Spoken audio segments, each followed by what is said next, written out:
very special interview. He's one of the greats of our era, clearly one of the best white ball players we have seen, but today in a very different avatar, in the avatar of an analyst, in the avatar of having played with practically everybody who will feature in the WTC final. And of course, I will ask him about the resumption of the IPL, because the whole of India wants to see this man play.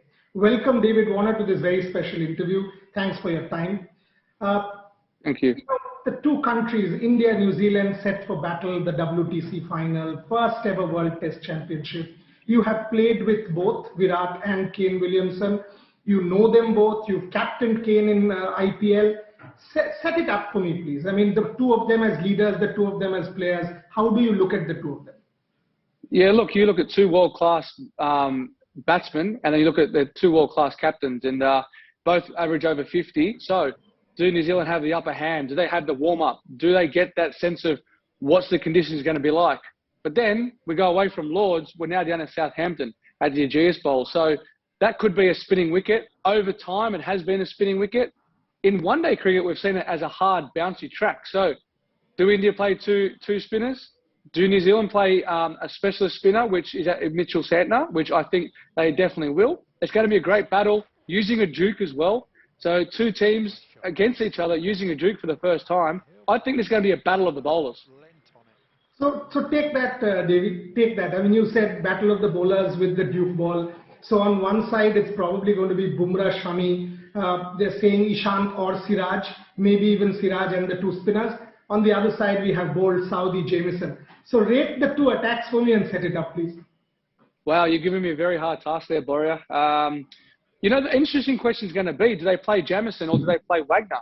Now, if it's a flat surface, we know what Wagner's capable of. He comes in and comes in and comes in all the time, all day. Doesn't matter what the conditions are. He just bombards you with that short pitch deliveries and makes you play every single delivery. So there's obviously a decision there to be made by New Zealand's team selectors. But you look on the other side with India, do you go with youth? Do you go with experience? Now, having faced Siraj out here in Australia, his line and consistency was impeccable. I only played 2 games, but the other guys, the senior players who played against him, had some difficult times against him. We say length. Length is important in Australia. Now, in England, you've got to earn a little bit fuller. We've seen he's capable of going both ways. But then on the other hand, you've got height from Ishant Sharma, who can predominantly go into the right-handers and can go away at times. But do you go with youth or experience? Now, it's a World Test Championship. It's an inaugural opportunity. Now, that's a tough one for the selectors. But with obviously Bumrah open the bowling as well, it's going to be challenging with him and Mohammad Shami as well, with the swing, with the seam. Then you go back to the other team, New Zealand, and they've got 2 exceptional world-class swing bowlers and know how to use a duke and know how to hit line and length. So how am I going to split them?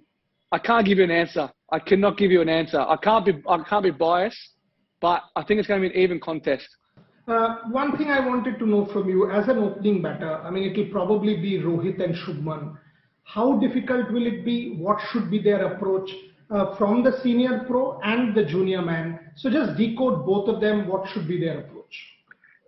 Yeah, look, I think you got 2 obviously quality players, and yet again, it's a situation with youth or experience. Now, from my perspective, when I played over in England, you've got the experience. So, someone like Rohit, his presence will make a stance. Him himself with, the numbers on the board, the consistency he always brings. He's got a great defence. Do you go youth, who we know Shubman can play the shots? He's played very well here. I think it was at the SCG against us. He's got the composure.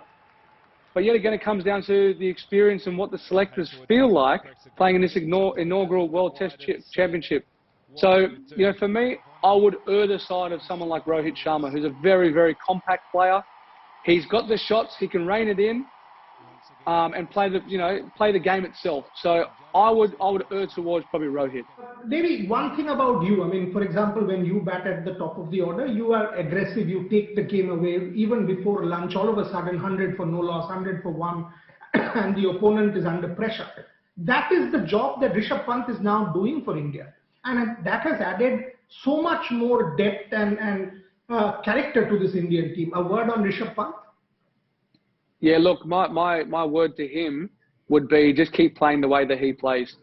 Do not go into defensive mode. He doesn't need to change his game. The way he comes out and attacks, it almost puts us on the back foot as soon as he comes out, because the way he plays is like how Adam Gilchrist used to play.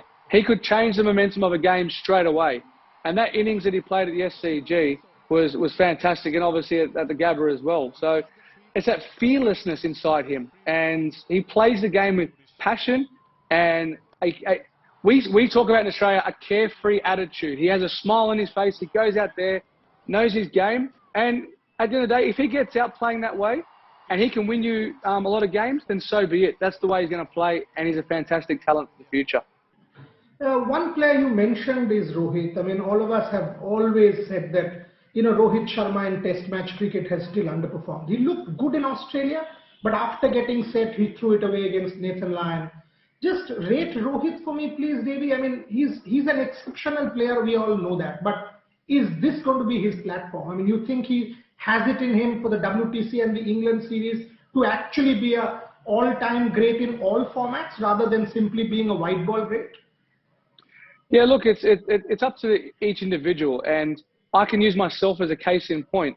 You do get into your innings, you do get past 50, and you do feel like you can accelerate. And I think that comes with playing a lot of white ball cricket. And then when you play Test match cricket, you've got to try and switch your gears. And it took me a very long time to work that out. And I think, for Rohit, he will work that out. He's a world-class player. He scored, I think it's 3 or 4 double tons in ODI cricket.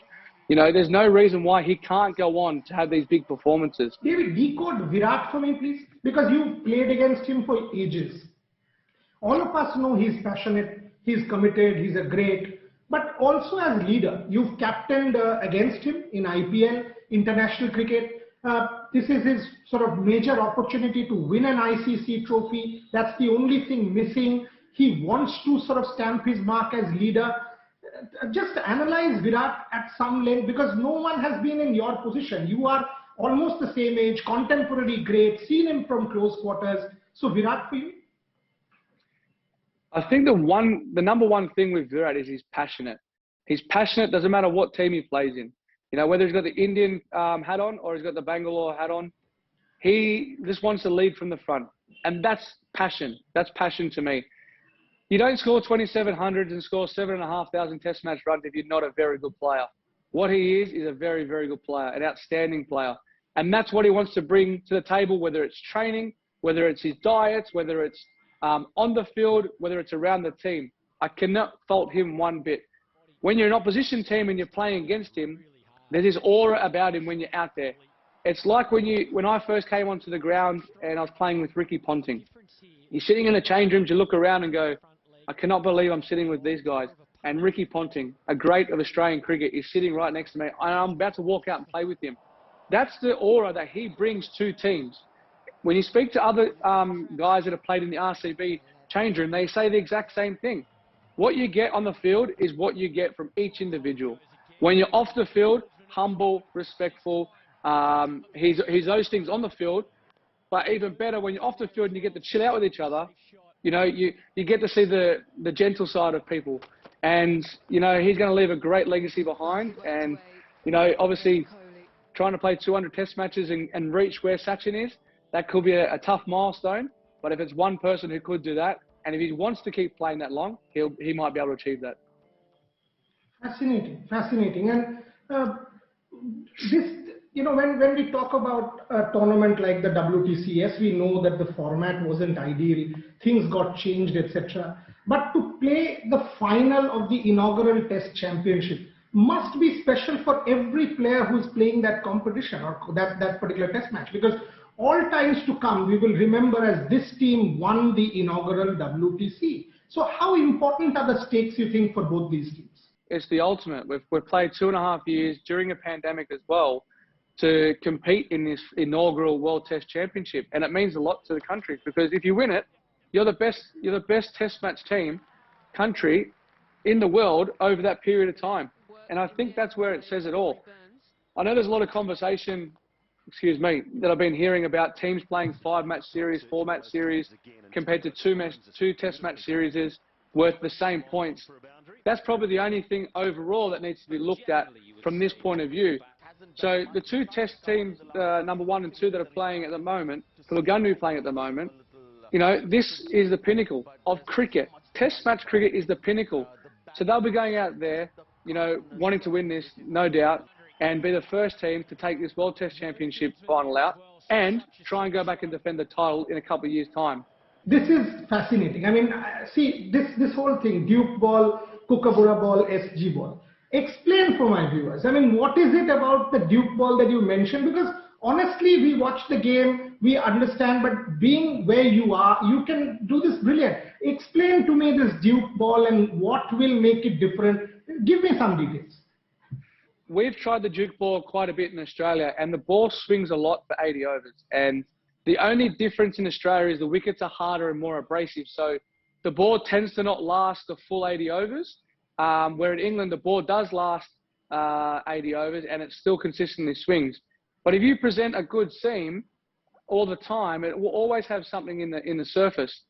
Then when the overcast conditions come over, it's a different ball game. It is very, very challenging.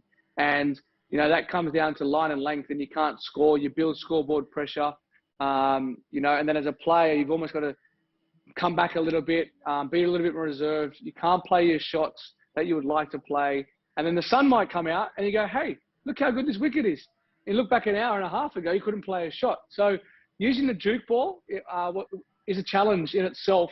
Doesn't matter if you're in Australia or in England. So I think it's probably one of the best all-round balls in the world. Kookaburra balls, obviously, we use that in white ball cricket around the world in all different conditions. Can you use a Duke ball in India? I haven't used that. You can obviously use an SG ball. But obviously, again, the surfaces are so different. So it's what balls will be able to hold up in those conditions. So at the end of the day, I think that Duke ball, we've tried it here in Australia. It swings for 80 overs, and it's a very, very competitive ball, that's for sure.